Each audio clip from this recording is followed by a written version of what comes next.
ആത്മീയത മുടക്കുമുതലില്ലാത്ത വൻ വ്യവസായമായിട്ട് താഴ്ച വളരുന്ന കാലഘട്ടമാണ്.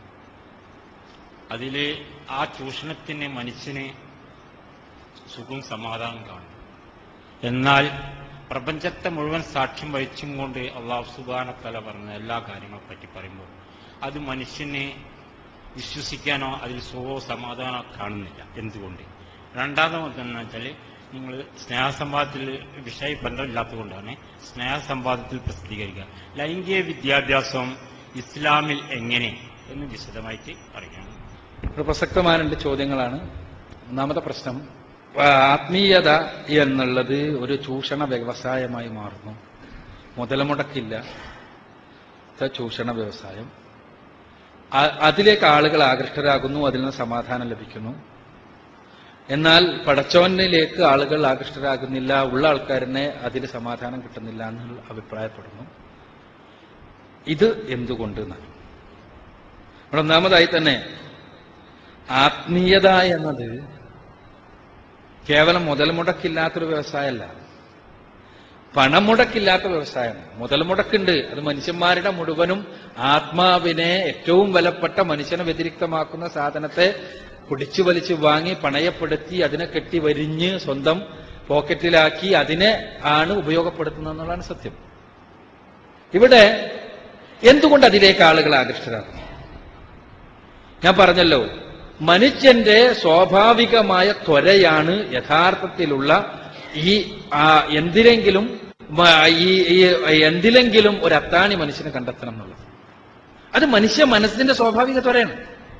എത്ര ചൂഷണങ്ങൾക്ക് വിധേയമാക്കപ്പെട്ടാലും, എത്ര അടിച്ചമർത്തലുകൾ ചെയ്താൽ, അടിച്ചമർത്തി, ഞാൻ എന്റെ പ്രഭാഷണത്തിൽ സൂചിപ്പിച്ചു, കഴിഞ്ഞ 7 പതിറ്റാണ്ട് കാലമായി സോവിയറ്റ് യൂണിയനിൽ അത് മതം നോക്കാതെ അടിച്ചമർത്തായിരുന്നു.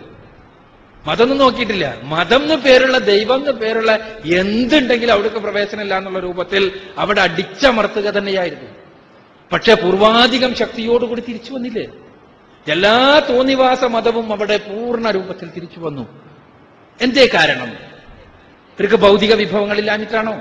വേറെ എന്തെങ്കിലും ഇല്ലാഞ്ഞിട്ടാണോ? ഒന്നുമല്ല. മറിച്ച് ഇത് മനുഷ്യന്റെ സ്വാഭാവികമായ ത്വരയാണ്. ഈ മനുഷ്യ പ്രതിസന്ധികളെ, പ്രശ്നങ്ങളെ, പ്രയാസങ്ങളെ, മനസ്സിന്റെ എല്ലാ വിധത്തിലുമുള്ള പ്രശ്നങ്ങളെ എവിടെയെങ്കിലും ഒന്ന് കയറ്റിവെക്കണം എന്നുള്ളത്. അത് കയറ്റിവെക്കാൻ മനുഷ്യൻ എപ്പോഴും ചിന്തിക്കുക വളരെ ആ കയറ്റിവെക്കൽ അവന്റെ തോന്നിവാസങ്ങളെ, അവന്റെ മറ്റ് സൗകര്യങ്ങളെ ബാധിക്കാതിരിക്കാനാണ് മനുഷ്യന്റെ സ്വാർത്ഥത എപ്പോഴും ആവശ്യപ്പെടുക. ആ മനുഷ്യന്റെ സ്വാർത്ഥത എപ്പോഴും ആവശ്യപ്പെടൽ അതാണ്. അതിന് നമ്മൾക്ക് വേണമെങ്കിൽ ഇൻസ്റ്റന്റ് ആത്മീയത എന്ന് പേര് പറയാം. എന്തേലും മനസ്സിന് പ്രയാസമുണ്ട്, അപ്പൊ പെട്ടെന്ന് തന്നെ ഒരു ആത്മീയമായൊരു സുഖം കിട്ടണം. അത് മുൻപേ ക്രൈസ്തവ മതപുരോഹിതന്മാർ ഉപയോഗിച്ചു പോന്നതാണ്. അതിനാണ് കുംഭസാരം അവർ നടപ്പാക്കിയത്. കുംഭസാരത്തിന് പിന്നിൽ വലിയൊരു മനഃശാസ്ത്രമുണ്ട്. ഇപ്പോ കൗൺസിലിംഗിന്റെ ശാസ്ത്രീയമായ ആളുകളെ ഉപയോഗപ്പെടുത്തുന്ന മനഃശാസ്ത്രം അതെന്താണ്? തെറ്റ് ചെയ്തു പോയാൽ മനുഷ്യ മനസ്സിലുണ്ടാകുന്ന സ്വാഭാവികമായൊരു പുള്ളിക്കുത്തുണ്ട്. ആ പുള്ളിക്കുത്തിനെ വളരെ സമർത്ഥമായി തങ്ങളുടെ പൗരോഹിത്യത്തിന്റെ നിലനിൽപ്പിന് വേണ്ടി ഉപയോഗപ്പെടുത്തുന്നു. അതാണ് യഥാർത്ഥത്തിൽ പ്രതിസന്ധി. ആ പ്രതിസന്ധി അത് പള്ളിയിൽ വരുന്നു, അച്ഛന്റെ മുന്നിൽ പറയുന്നതോടുകൂടി ആ ഭാരം ഇറക്കി വെച്ചു. പിന്നെ അവരുടെ ജീവിതം എങ്ങനെയാവാം? ഇത് കഴിഞ്ഞു. ഇത് അപ്പോ കിട്ടുന്നൊരു സമാധാനം, അപ്പൊ ലഭിക്കുന്ന ഒരു മനസ്സിൽ പ്രശ്നങ്ങൾ ഇറക്കി വെക്കുന്ന ഒരു സമാധാനം.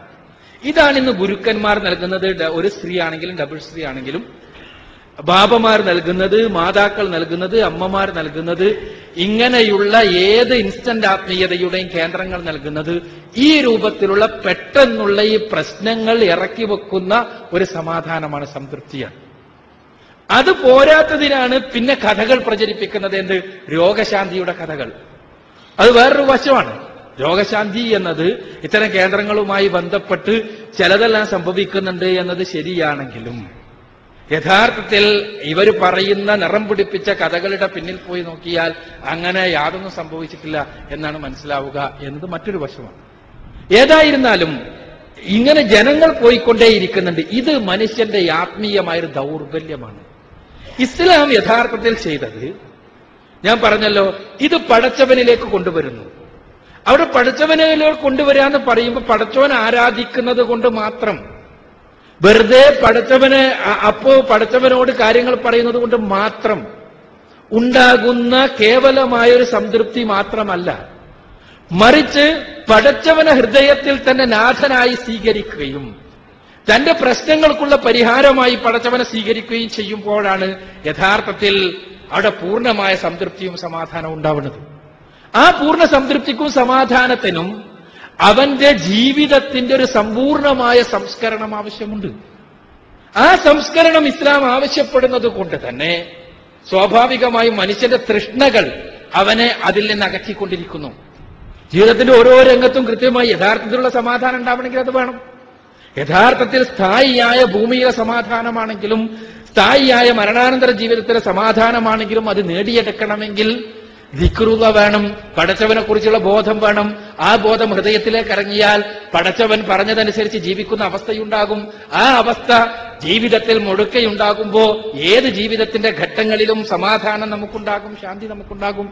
പക്ഷെ അവിടെ ജീവിതത്തിന്റെ ഒരു സമ്പൂർണമായ സംസ്കരണം ആവശ്യമുണ്ട്.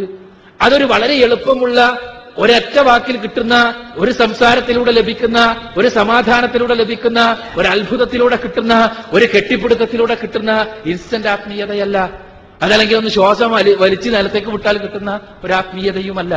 മറിച്ച് അത് പൂർണ്ണമായ സ്ഥായിയായ ആത്മീയതയാണ്. പലപ്പോഴും ഈ ഇൻസ്റ്റന്റ് ആത്മീയതയുടെ പ്രത്യേകത എന്താ വെച്ചാൽ അത് ഒരു സ്ഥലത്തുനിന്ന് വേറെ സ്ഥലത്തേക്ക് മനുഷ്യനെ ഓടിച്ചുകൊണ്ടിരിക്കും.